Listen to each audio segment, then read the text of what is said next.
Fala, galera, bom dia, boa tarde, boa noite para você, professor Tiago Andrade na área, mais uma vez, para uma aulinha mais do que especial. Queridos, na semana passada a gente deu início ao estudo da geometria espacial. Estudamos a geometria de posição e poliedros. Agora é a nossa hora de praticar um pouquinho a partezinha de prismas, né? Nós também já tivemos uma aulinha de prismas, onde no conceito inicial de prismas, a gente relembrou o que eram os poliedros e que os prismas são poliedros especiais. Os prismas são poliedros que apresentam duas bases e são interligados por paralelogramos, né? Agora nós vamos estudar a continuação dos prismas, que são os prismas especiais. Nós vamos dividir em duas aulas. Paralelepípedos e cubos, parte 1, paralelepípedos e cubos, parte 2. Então, vem comigo, vem ser feliz, porque esse assunto é importantíssimo lá na hora do seu vestibular. Acompanhe. Bom, gente, vou compartilhar a nossa tela aqui, partezinha de prismas, vamos fazer uma revisão, uma recordação do que nós precisamos saber de prismas e estudar, então, os prismas especiais, que são os paralelepípedos e cubos. Vem com o Titi em 3, 2, 1.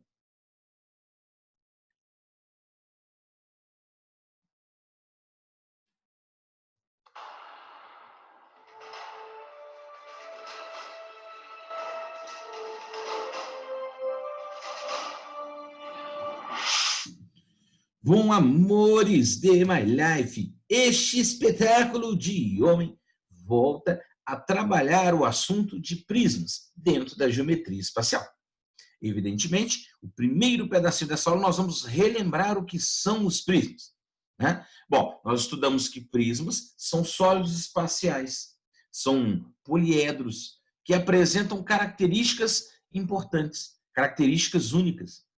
Os prismas, por definição, é todo poliedro que é constituído de duas faces paralelas e congruentes, interligadas por paralelogramos, como esse desenho aqui.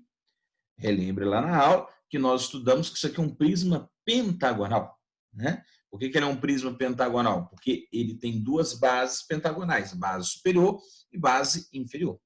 Evidentemente que os elementos são, na base, aresta das bases. Nas faces laterais, as arestas laterais. E também a altura, que é a distância entre duas bases do prisma. Nós vamos nomear um prisma de acordo com a sua classificação da base. Prisma triangular, na base tem que ter triângulos. Prismas hexagonais, na base tem que ter hexágonos. E a classificação ele pode ser reto ou oblíquo. Lembrando que a diferença do reto e oblíquo ela é básica. No reto, a altura também é aresta lateral, enquanto que no oblíquo, a aresta lateral vai ser maior que a altura, porque a aresta lateral vai ser a hipotenusa desse triângulozinho retângulo, onde a altura é um dos catetos. Beleza? E também existe um prisma que é chamado de prisma regular, que é aquele prisma cujo polígono da base é um polígono regular. Beleza? Bom, isso aqui é o beabá do prisma. Depois a gente começa a estudar as planificações. Planificação de prisma pentagonal, planificação, uma possível planificação de prisma triangular, né? As secções, que nós temos secções transversais ou oblíquas. Transversal, paralela à base, oblíqua, inclinada. Lembrando que se uma dessas secções for perpendicular à base, não importa se ela é oblíqua ou se ela é transversal, se ela for perpendicular às faces laterais, eu tenho uma secção que a gente pode chamar de secção reta, independentemente se ela é transversal ou inclinada. E, por fim, a gente estudou as áreas. Áreas da base depende do polígono da base.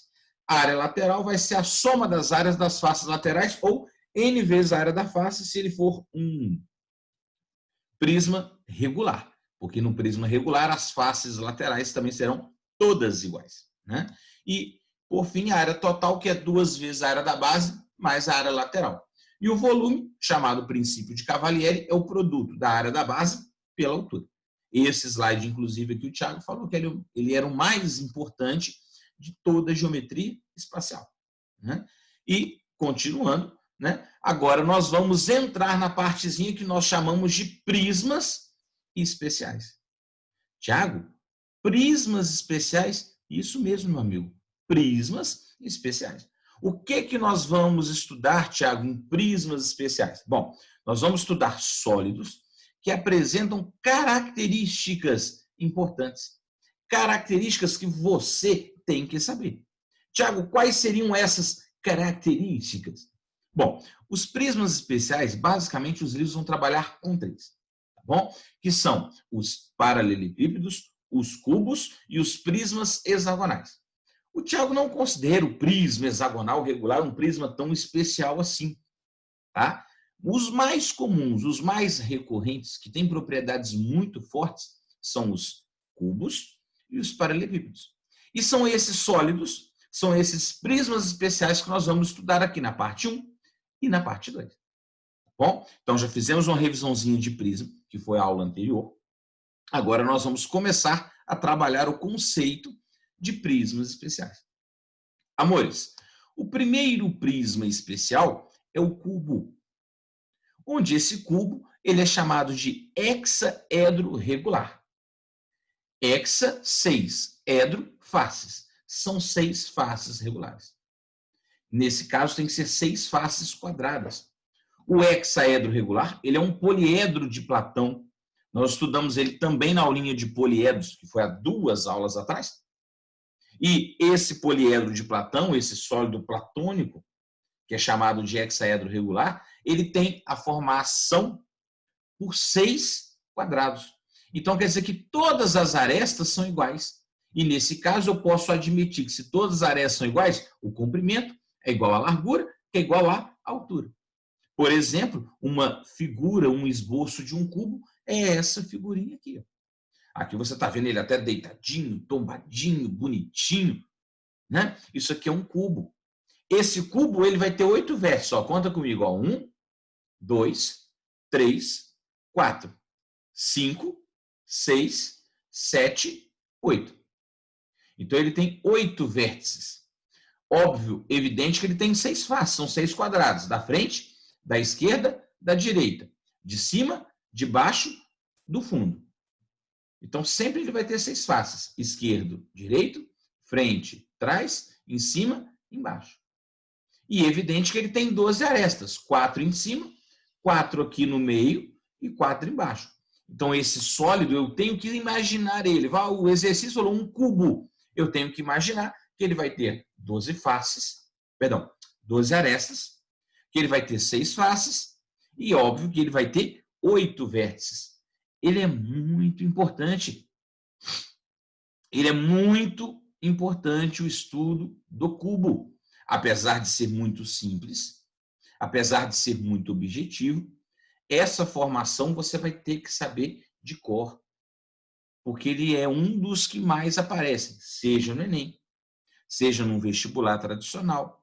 O PISM-2 adora isso aqui, porque são sólidos característicos. Beleza? Tranquilo? Bom, vamos trabalhar então de forma um pouquinho mais formal agora, né? O que é de fato esse cubo e quais são as consequências nas áreas e nos volumes. Bom, queridos, o cubo, esse é o sólido, aí agora eu coloquei numa posição mais ideal para você entender, ele vai ter 8 vértices, ele vai ter 6 faces e ele vai ter 12 arestas. Só que todas as arestas têm a mesma medida, essa aresta eu vou chamar de A. Então aqui o comprimento é a largura é A e a altura também é o quê? A.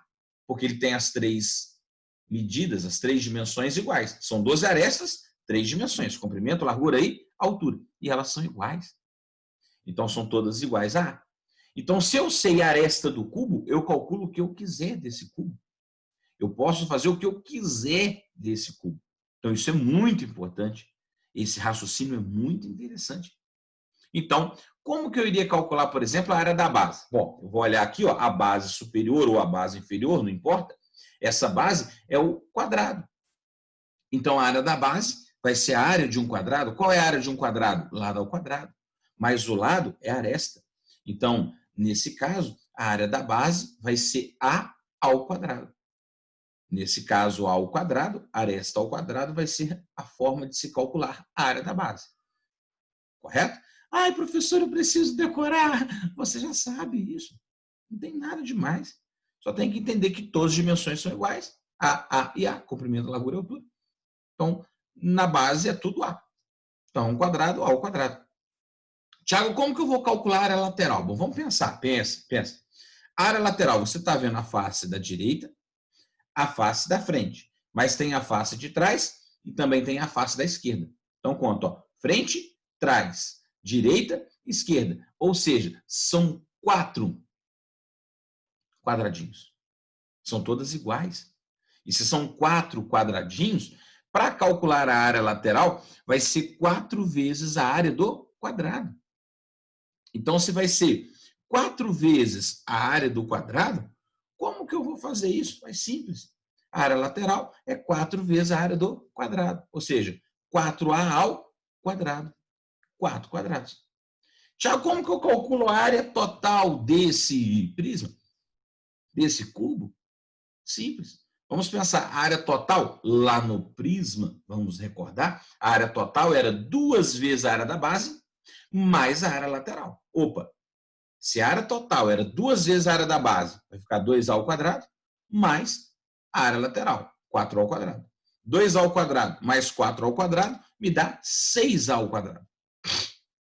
Evidente que se eu pensar na constituição aqui de novo, como se compõe esse cubo são 6 quadrados. Então, a área total é 6 vezes a área do quadrado. E 6 vezes a área do quadrado vai me dar 6A ao quadrado. Muito simples, muito fácil, muito objetivo. Por isso, nós vamos acabar guardando essas fórmulas. Você não vai decorar, não. Você vai guardar automaticamente isso aqui, porque é muito lógico. A gente só não pode esquecer a forma do cubo. As características do cubo, todas as arestas são iguais, as dimensões têm a mesma medida. Tiago, como que eu calculo o volume de um cubo? Bom, vamos lá. Definição de prisma. O volume é a área da base vezes a altura. Então, o volume vai ser a área da base, A ao quadrado, vezes a altura, que é A. A ao quadrado vezes A vai me dar A ao cubo. Por isso que o volume vai ser A elevado a 3, ou A ao cubo. Correto? Querido, o nome desse sólido correto é o hexaedro regular. Lógico que esse hexaedro regular, ele foi popularizado, digamos assim, com o nome de cubo, porque o volume dele era a dimensão ao cubo. Aí todo mundo ficava assim, volume é A ao cubo, ao cubo, ao cubo, cubo, cubo. E acabou ficando o quê? Cubo. Por que ele chama de cubo? Porque o volume dele é a dimensão elevado ao cubo. Então, por isso que ele é muito característico. Por isso que ele é muito importante. Então, essas formulinhas de áreas e volumes, nós vamos guardar na mente.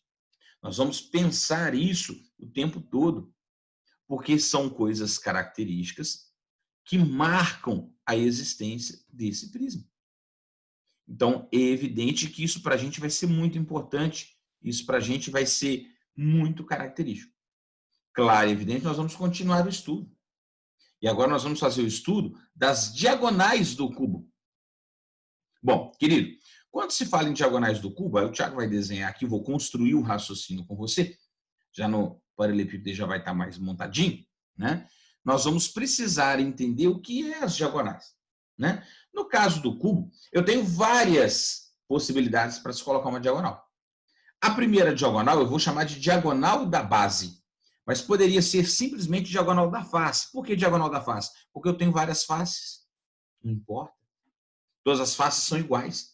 Então, se eu calculo da base, se eu calculo da frente, se eu calculo do lado direito, é a mesma. Então, diagonal da base ou simplesmente diagonal da face. Bom, como que eu vou calcular a diagonal da face? Bom, vamos lá, que você vai entender. No caso da diagonal da face, eu preciso que você compreenda que a diagonal da face seria um segmento de reta que sai desse vértice e vai ao vértice oposto aqui. Nesse caso, essa diagonal da face, o Thiago vai chamar de Dzinho. Correto? Dzinho. Agora, vamos tentar entender que aqui em cima é um quadrado.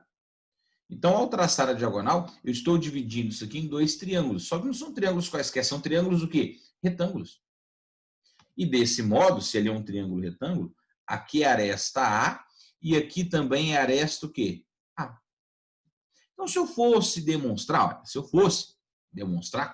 uma correria, Eu teria que aplicar teorema de Pitágoras nesse triângulozinho retângulo que está em destaque aqui. Então, aplicando Pitágoras, ficaria assim, ó, hipotenusa d ao quadrado é igual à soma dos quadrados dos catetos. Os catetos são todos A, não é isso? Então, vai ficar A ao quadrado mais A ao quadrado. Pronto. Evidentemente que A ao quadrado mais A ao quadrado vai ser equivalente a 2A ao quadrado. Porque A ao quadrado mais A ao quadrado equivale a 2A elevado ao quadrado. Aí, se a diagonal ao quadrado é 2A ao quadrado, eu vou extrair a raiz quadrada, vou chegar aqui a diagonal D, vai ser raiz quadrada de 2 vezes a raiz quadrada de A ao quadrado. Nesse caso, a raiz quadrada de A ao quadrado é A. E a raiz de 2 não tem como calcular, eu vou deixar indicado aqui como A raiz de 2. Então, nós vamos construir que a diagonal do cubo, que a diagonal da base do cubo, ou a diagonal da face do cubo, vai ser A raiz de 2. Repara que o Thiago provou isso. Repara que o Thiago te mostrou isso. Então, é por isso que a diagonal da base, ou a diagonal da face, é simplesmente A raiz de 2. Isso é simples. Se você lembra da aula de geometria plana, nós estudamos, né, as relações trigonométricas e as relações métricas. Teorema de Pitágoras, 30, 45 e 60 na trigonometria, seno, cosseno e tangente. Em todas essas aulas, o Thiago falou que a diagonal de um quadrado é L raiz de 2, que a diagonal de um quadrado vai ser A raiz de 2. Por isso que é importante. Se você sabe que a diagonal de um quadrado é A raiz de 2, L raiz de 2, você não precisa perder tempo em aplicar Pitágoras, em achar isso aqui no desenho. Porém, é interessante a gente entender dessa forma, né? É interessante a gente imaginar isso aqui. Beleza? Então, já está provado para você o que é, de fato, a diagonal da face ou a diagonal da base. Agora, nós vamos enxergar, visualizar a diagonal do cubo. E para visualizar a diagonal do cubo, bom, aí vamos lá, vamos voltar ao nosso raciocínio, nós vamos novamente precisar da diagonal da base, que é o desenho. Está aqui. Agora, evidentemente que para a gente trabalhar com a diagonal do cubo, eu preciso da diagonal da base, que é o D, e eu preciso agora visualizar uma outra diagonal, que é a diagonal que sai desse vértice ao vértice oposto na base oposta. Olha, está lá por dentro do cubo. Vamos ver se você consegue visualizar isso aqui. Esse segmento, ele está dentro do cubo, ele atravessa um vértice superior a um vértice inferior oposto da base oposta. Então, isso aqui sai de um vértice aqui embaixo, já vai destacar o vértice, a um vértice superior da base oposta. Só que é oposto. Então, pensa. Não é tão difícil visualizar essa diagonal do cubo. E aí, evidentemente, que você precisa aceitar que isso aqui, ó, vai ser também um triângulozinho que retângulo. Então, eu tenho esse triângulozinho retângulo com essa aresta azinha aqui. Ó. Pronto. Então, se eu aplicasse Pitágoras aqui, se eu fosse aplicar Pitágoras, a hipotenusa é D e os catetos é Dzinho e Azinho. Então, aplicando Pitágoras, desenvolvendo isso aqui, eu chegaria aqui Dzão ao quadrado, que é a hipotenusa ao quadrado, é igual à soma dos quadrados dos catetos, ou seja, Dzinho ao quadrado mais soma dos quadrados dos catetos, Azinho ao quadrado. Só que se você recordar da demonstração, o Dzinho ao quadrado é 2 ao quadrado. Ou você pode pegar a raiz de 2, que é o Dzinho, elevar ao quadrado, vai ficar 2 ao quadrado. 2A ao quadrado mais A ao quadrado vai me dar 3A ao quadrado. E se isso aqui vai ficar 3A ao quadrado, ao extrair a raiz, né, eu vou chegar aqui o Dzão, vai ser raiz de 3 vezes a raiz de A ao quadrado. Nesse caso, eu vou provar que o Dzão, diagonal do cubo, é a raiz de 3. Isso aqui é a demonstração. O que eu preciso saber é que a diagonal do cubo é a raiz de 3. É lado vezes a raiz de 3. Ou seja, novamente, vamos pensar. Eu não estou preocupado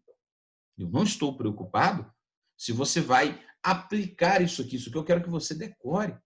A diagonal do cubo é a raiz de 3. De onde vem? Teorema de Pitágoras.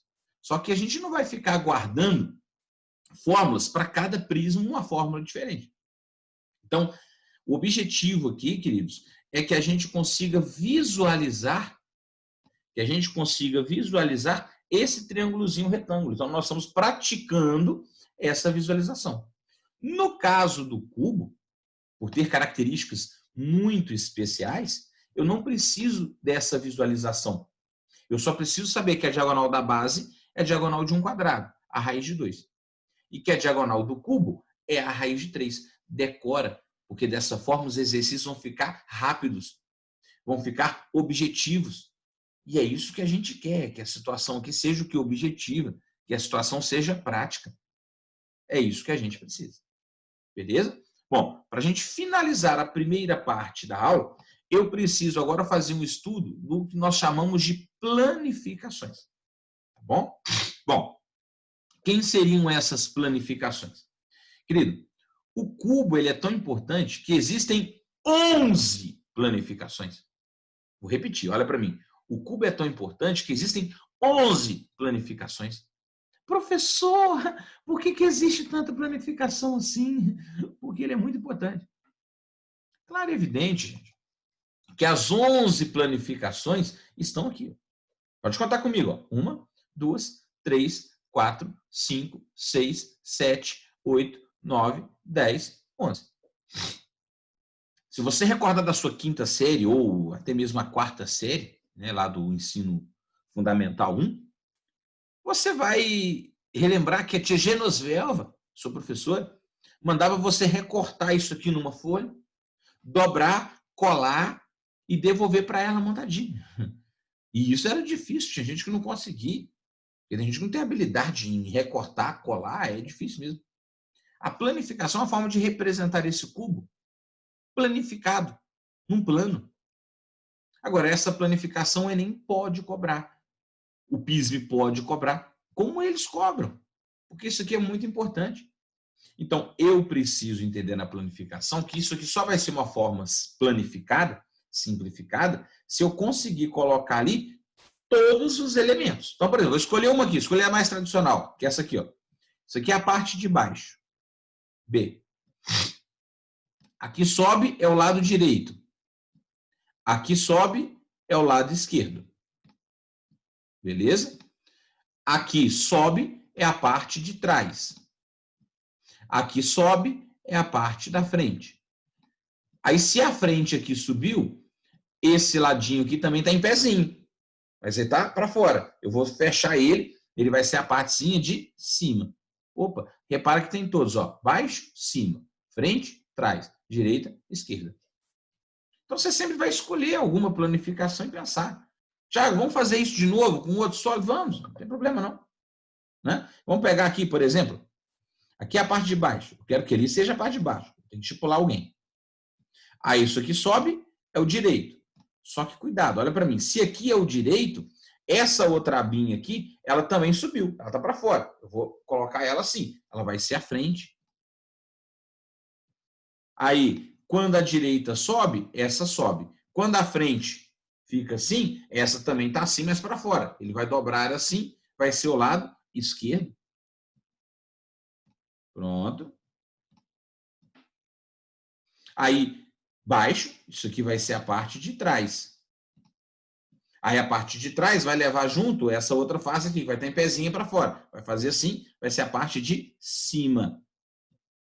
Então, nós temos baixo, cima. Trás, frente. Direita, esquerda. Opa, tenho 6 elementos. É uma forma o quê? Planificada. É uma forma simplificada de entender, de visualizar esses cubinhos. Beleza, queridos? Tranquilo? Por isso que o cubo é muito importante. Por que o cubo é muito importante? Porque o cubo ele tem propriedades características. O cubo vai ter como única coisa importante a sua aresta. Então, se eu sei a aresta do cubo, eu sei o que eu quiser desse cubo, eu faço o que eu quiser desse cubo. Por isso que é um dos sólidos mais importantes dentro do nosso estudo de geometria espacial. Tá bom? Bom, nós vamos encerrar a primeira parte de prismas especiais aqui, né, que são paralelepípedos e cubos, e eu vou voltar agora com exercícios de cubos e continuando início de paralelepípedos. Beleza, queridos? Então, já já a gente volta para mais uma aulinha e fica ligado porque o assunto é muito importante. Beijos do Titi e até a próxima, se Deus quiser. Bye, bye.